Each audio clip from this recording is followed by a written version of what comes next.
It was Mike Vrabel's ego and his hunger for power that ultimately got him fired by the Tennessee Titans. We're going to go over the latest reports on today's edition of the Locked On Titans podcast. Let's get it.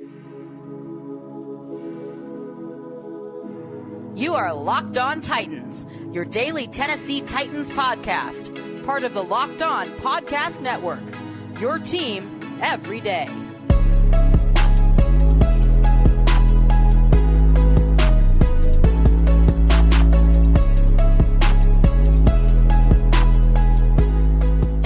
Welcome to the Locked On Titans podcast. I am your host, Tyler Rowland. Titans fans, today's edition of the Locked On Titans podcast is brought to you by Gametime. Download the Gametime app, create an account, use the code Locked On for $20 off your first purchase. We got a lot to discuss. Mike Vrabel's ego is what ultimately got him fired by the Tennessee Titans. Also, the Titans finally requested an interview with Bobby Slowik, my number one candidate. But it also turns out the Titans will not be requesting an interview with Jim Harbaugh or Bill Belichick, and that is the right move for the Titans. Before we get into all of that, thank you for making the Locked On Titans podcast your first listen each and every day. Remember, Monday through Friday, Tennessee Titans content all year round, always for free. Make sure you get subscribed, stay subscribed. It's your team every day here on the Locked On Titans podcast. I know a lot of you guys enjoyed my insight on the interview process and the coaching search. I'm going to have a ton more of insight and analysis on everything this offseason as the coaching search continues, free agency, the draft, cap management, all of that stuff. So again, make sure that you stay with me here on the Locked On Titans podcast, and so close to 10,000 subscribers. Hit that subscribe button, folks. Help me out here and hit that thumbs up button as well. The show's always for free. All I ask for is the press of a button. But with that being said, there was an excellent report in The Athletic on Thursday morning from Diana Rossini on the national side of things and Joe Rexrode on the local side of things. And it really put a spotlight on what went down within the Titans organization. And to me, it is clear that the number one issue was Mike Vrabel's ego and his need for power. So, turns out that Amy Adams-Strunk during the 2023 season was focused on evolving and modernizing the Titans process behind the scenes, having more of a reliance on analytics and data analysis, and that may not necessarily have been the way that Mike Vrabel saw things or that Mike Vrabel wanted to do things. And because of that, Amy Adams-Strunk almost fired Mike Vrabel last offseason. But look, Amy wanted to make it work. She knew Mike Vrabel was a good coach, and she wanted to make it work. But two things happened last offseason that began to destroy the relationship between Mike Vrabel and Titans controlling owner Amy Adams-Strunk. Number one, Mike Vrabel wanted full control of the roster. He went to Amy Adams-Strunk and said, I want final say on the roster. I have earned it. And Amy Adams-Strunk disagreed pointedly. And guess who I agree with? Amy Adams-Strunk. Look, you can point to Bill Belichick if you want, 20 years as the GM for the Patriots. But when Bill Belichick truly totally took over as the general manager for the Patriots at the end of the 2010s, that is when things started to fall off roster-wise for the Patriots. Okay?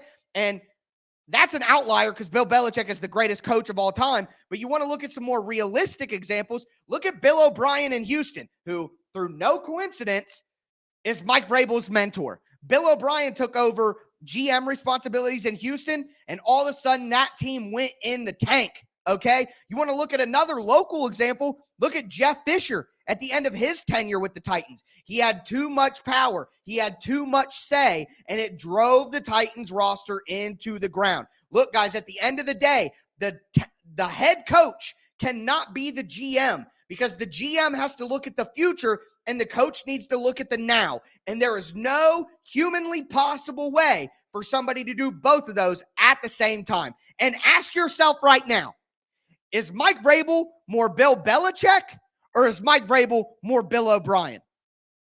Think about it. It's a lot more likely that Mike Vrabel is Bill O'Brien than he is the greatest coach of all time. So that's pretty simple. So that was the first thing that pissed Amy Adams Strunk off. The second thing is he questioned her decision about hiring Rand Carthon. We have talked about how Mike Vrabel wanted Ryan Cowden, but not only did he want Ryan Cowden, he went to Amy Adams Strunk and said, you should hire Rand as the assistant general manager, not the general manager, because I don't think that Rand is ready. Directly questioning Amy Adams Strunk's decision, and it pissed her off, according to this report.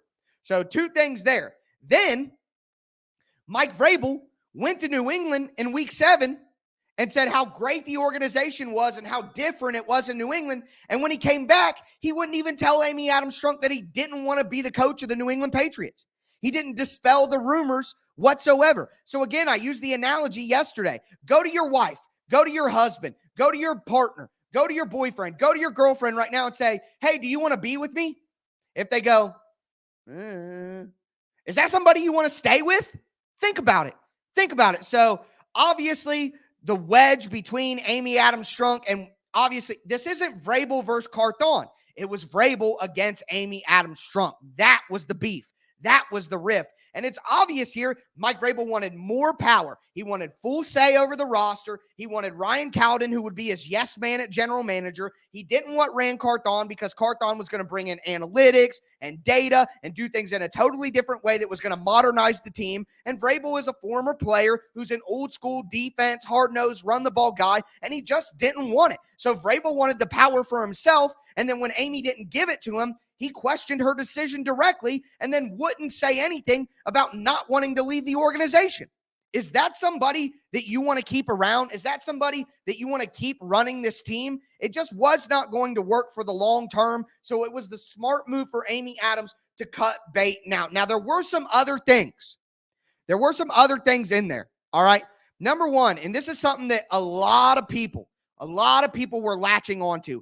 In that report, it said that Ryan Cowden, who after the draft moved on and now works for the New York Giants, Ryan Cowden ran the draft board, okay? Ran the draft board. And everybody online, and me too, when I read the article and I read that, to me that read, wait, Ryan Cowden ran the draft for the Titans, not Rand Carthon?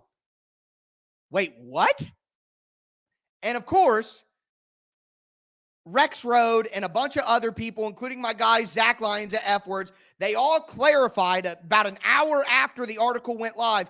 That doesn't mean that Ryan Cowden was in charge of the draft. It means that he was moving the players off the board as they got drafted. He was the one updating the actual draft board. He wasn't the one making the decisions on who to pick. So it was a huge misconception. And for an hour before that was cleared up, everybody was like, oh, Rand didn't even do anything. These aren't even Rand's draft picks, and just use it as a reason to crush Rand. And then Rex Road went on the internet and said, I didn't think that anybody would interpret it that way. Okay. You guys put that in there to sensationalize the article. And then after everybody was like freaking out about it, you had to backtrack and explain what it really was. And then you tried to blame the readers for their misinterpretation of it. Whatever. That's a conversation for a different day. But again, it was an ego-driven move by Mike Vrabel. He wanted more power, he wanted more control, and he thought that he had earned it. But again, we have so many examples. When the coach tries to be the GM, you fail because the coach thinks about the now and the GM thinks about the future, and it is against human nature to be able to do both of those properly at the same time. So I will continue to say it was the right move to remove this egomaniac and to get rid of this archaic approach to NFL football. Now we have the reporting that shows it in clear sight. But with that being said, it's time to talk about the coaching search because the Titans requested 2 more interviews on Thursday, and there was a report that they're interested in another candidate that they haven't requested quite yet. But I'm going to go over all 3 of those guys here in just a moment. Before I do, though, do want to let you guys know about Gametime. I love Gametime. I literally, on Wednesday night, just ordered my Drake tickets off of Gametime. So hyped. Can't wait to go see the boy. So excited. And I was so excited to get on Gametime and actually do it. The Gametime app is awesome. And I was so pumped because most of the tickets were like $250, $270, and I got a flash deal for $188. Like literally got $70 off my ticket because they have these flash deals. They have killer last minute deals as well, all in prices. You get an accurate view from your seat, like literally an accurate view of what it's going to look like from your seat, what your view will be. And in a concert venue that's 360, that was very important to me. I wanted to know that. So love all of the features on Gametime. And it's not just sports. It's not just music. They have comedy. They have theater. Anything that has a ticket, you're basically going to find it on Gametime. So make sure that you take the guesswork out of buying tickets with Gametime.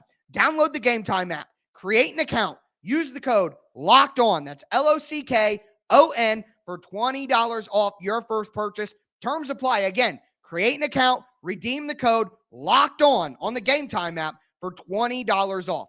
Download Gametime today. Last minute tickets, lowest price, guaranteed.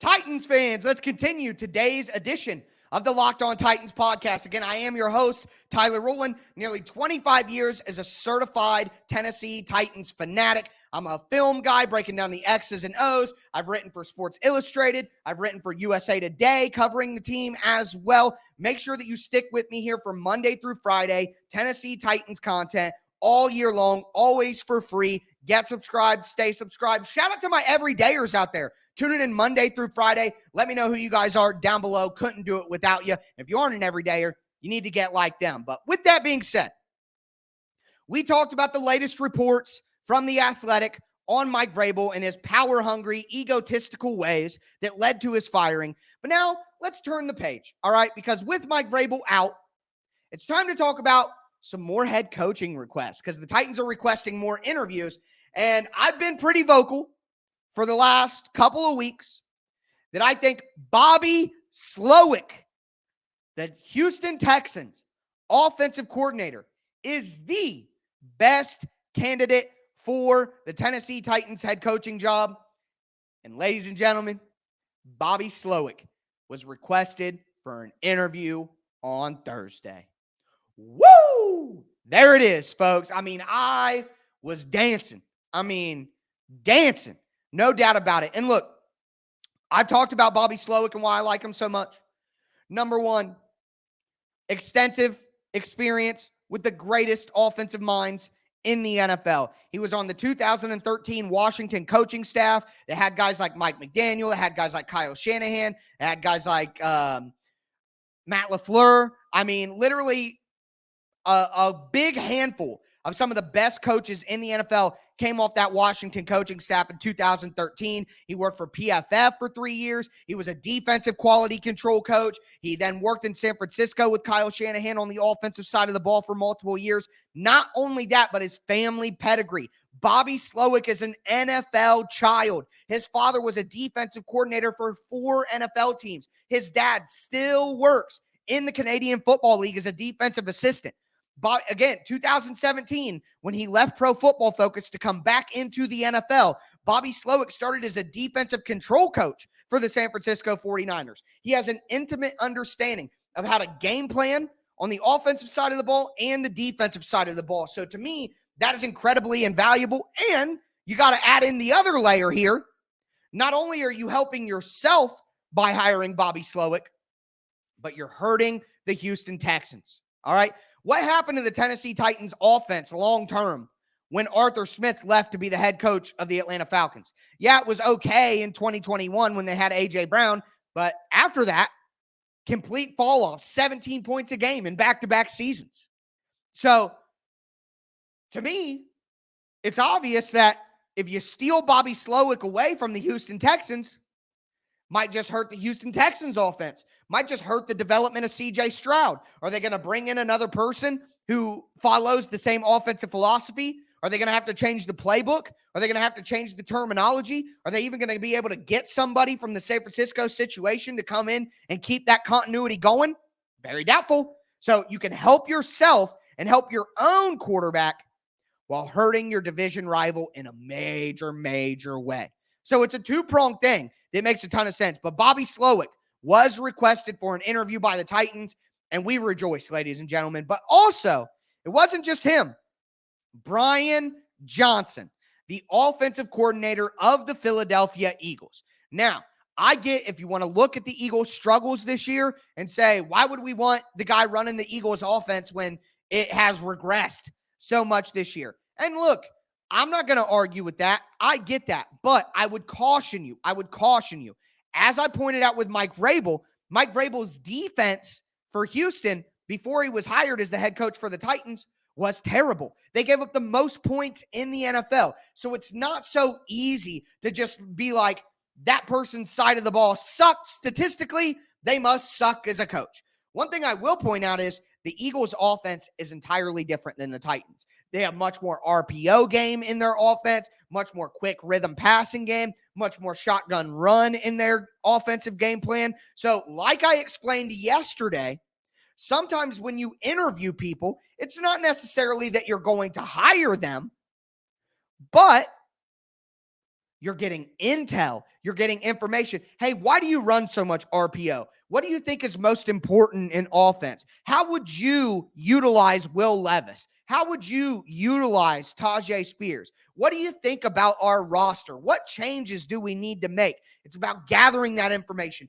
getting that intel. And one thing that I forgot to mention yesterday, the Titans are going to need coordinators. The Titans are going to need not only a head coach, but an offensive coordinator and a defensive coordinator.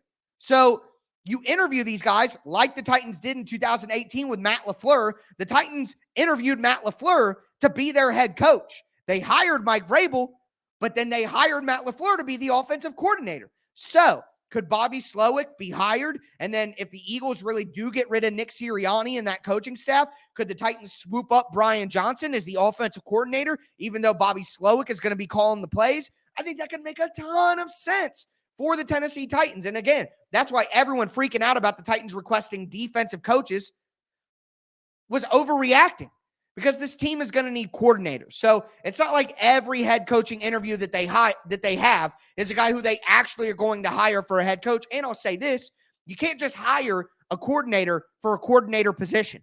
If you do that, it can be blocked. If the Titans said, we want to interview Brian Johnson for offensive coordinator, the Eagles could just say, no, you can't. But if it's a promotion, it cannot be blocked. So you guys have to understand the nature of the business and the nuance with this situation, just like I explained yesterday. But those are the two people, Bobby Slowik and Brian Johnson, who were requested for interview by the Titans on Thursday. There's one other name, though. According to Dan Graziano of ESPN, the Titans are very interested in Frank Smith. Frank Smith is the offensive coordinator of the Miami Dolphins. He has a ton of experience. He's a former offensive lineman and a former offensive line coach. Where do the Titans need the most help? Offensive line. Frank Smith is known as a great teacher, a great mentor, nothing but positive reviews for him. So Graziano said that the Titans have a ton of interest in Frank Smith. I will say this, the Titans have yet to request an interview with Frank Smith. So that hasn't happened yet, but I would imagine that it would come through very, very soon. So really excited for the coaching search, really excited for the names that are involved in this coaching search, excited for the names that will come. If anything crazy happens over the weekend with the coaching search, of course I will be here to break it down with you guys, even if it's an off day for the Locked On Titans podcast, because I am dedicated to you. And with that being said, hit the subscribe button, folks. So close to 10,000. But I'm going to tell you why the Titans should not pursue Jim Harbaugh and Bill Belichick. And we learned on Thursday that they won't. So we're going to get into that in just a moment. Before we do, though, do want to let you guys know that today's episode is brought to you by Jase Medical. I know that we come to sports to escape from some of the crazy realities of real life. But can we talk for just a minute about preparing for real life? According to the FDA, pharmacies are running out of antibiotics like amoxicillin. It is scary, okay? I can't imagine a more helpless feeling than my fiance, my nephew, my mom, my dad, my sister, my friends getting sick while there's a supply chain issue that could keep them from life-saving medication that they need. Thankfully, we'll be okay because of Jase Medical. The Jase case is a pack of 5 different antibiotics to treat a long list of bacterial illnesses, including UTIs, respiratory infections, skin infections, among other things. This stuff could happen to any of us. Make sure that you visit jasemedical.com and complete your physician encounter. It will be reviewed by a board-certified physician, and your medication will be dispensed by a licensed pharmacy at a fraction of the regular cost. I've never been more prepared, and it's never been more important to be prepared. So make sure that you go to jasemedical.com and use the code LOCKEDON. That's LOCKEDON to get $20 off your order at jasemedical.com.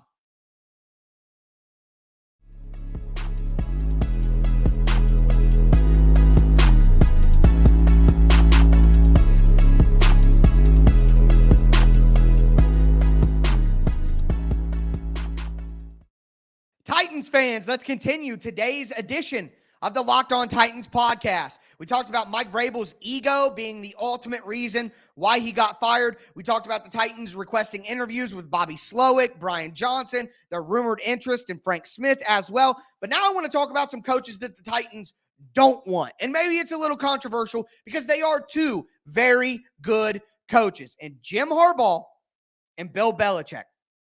But I'm going to explain why the Titans are right to not be interested in either of those names. Before I do, though, thank you again for making the Locked On Titans podcast your first listen each and every day. Do want to let you guys know that Locked On has launched the first ever national sports 24/7 streaming channel on YouTube. It's called Locked On Sports Today. It's here for you 24/7, covering the top sports stories of the day with local experts from Locked On, plus all our national shows covering every single league. Go to Locked On Sports Today on YouTube and subscribe to the first ever national sports 24/7 streaming channel. All right, guys. I know this may sound crazy to a lot of you. I get it. But we got a report from Diana Russini that the Titans will not be requesting interviews with Jim Harbaugh or with Bill Belichick. All right. And now let's say this. Bill Belichick is the greatest coach of all time. No doubt about it. No question about it. In the NFL, let's say that, okay? And Jim Harbaugh is one of the best football coaches of the last 15 years. He's won at every level. He's a good coach.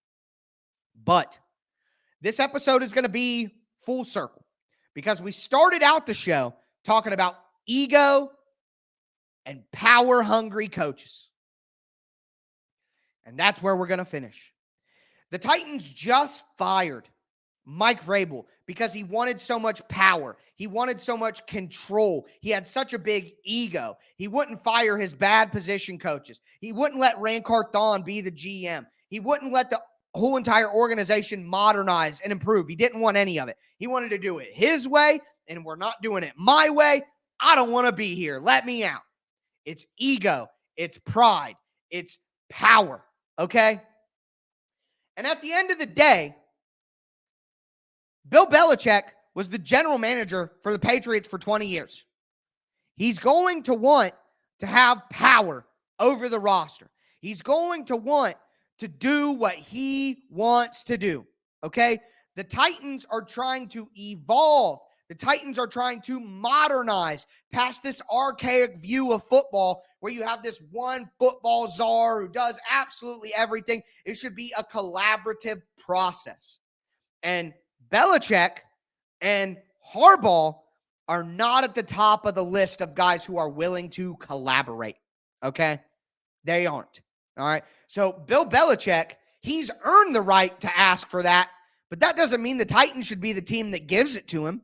And let's just call it what it is. He's an older coach. The Titans need to go out and get a young coach that can connect with Will Levis and build up a young football team that is probably going to be one of the youngest football teams in the NFL next season, okay? It's not time to go out and get the dinosaur head coach who won multiple championships nearly a half a decade ago, you know? So I am fully on board with the Titans not being interested in Bill Belichick. And on the flip side, Jim Harbaugh is going to want even more power than Bill Belichick. Jim Harbaugh is not only going to want the most power, Jim Harbaugh is going to want the biggest contract in the NFL to leave Michigan and come back. Because the only way you're going to get him to leave Michigan is to pay him more. So there's going to be an owner out there that gets desperate, that needs that guy to have full control and full say, that old school approach to football, all right? That Bill Parcells, if you want me to cook the meal, you got to let me buy the groceries, you know? That is how these old school coaches see it and think, all right? So it's pretty clear to me and pretty obvious, and I get the immediate pushback. You're going to say, hey, those are two, championship coaches. Harbaugh won the national championship. Gross. Go Bucks. But anyway, Belichick, obviously the most decorated coach of all time in the NFL, but to me, it's just not where the Titans are right now. And I said this about Mike Vrabel too. Mike Vrabel is a good coach, but he's not the right coach for where the Titans are at right now. And I think that teams out there that make sense for Mike Vrabel, teams that are more ready to compete right away and think that they have a great playoff roster and aren't trying to kind of build up with a young team, a team like the Chargers, a team like the Falcons, a team like the Seahawks, those teams, and maybe even you could throw the Raiders in there. They have a lot of really good talent, okay? Those are the teams that Harbaugh and Belichick and Vrabel need to go to. Not the Titans, not the Commanders, not the Panthers, teams that need to be built up all the way. Like, that's just not where those guys make sense. All right, so for me, everybody was kind of freaking out about the report that the Titans aren't interested in these names, but it makes all the sense in the world. You just fired an ego-driven, power-hungry coach because he refused to collaborate and wanted his way or the highway. Why would you then go out and pay top dollar for an ego-driven, power-hungry coach that wants things his way or the highway? It just doesn't make any sense, okay? You don't date a blonde and say, I didn't like dating blondes, I want to date a brunette, and then your very next girlfriend's a blonde again. It just doesn't make any sense. You know what I mean? So I understand those are good names. Those are big names that everybody knows.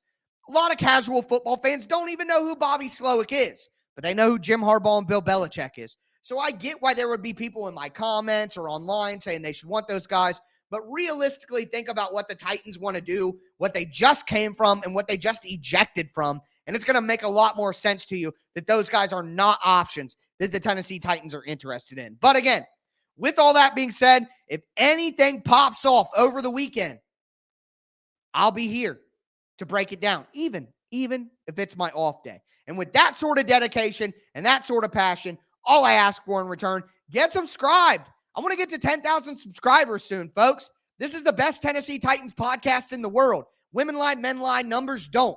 Make sure you get subscribed, stay subscribed. It's your team every day. But with that being said,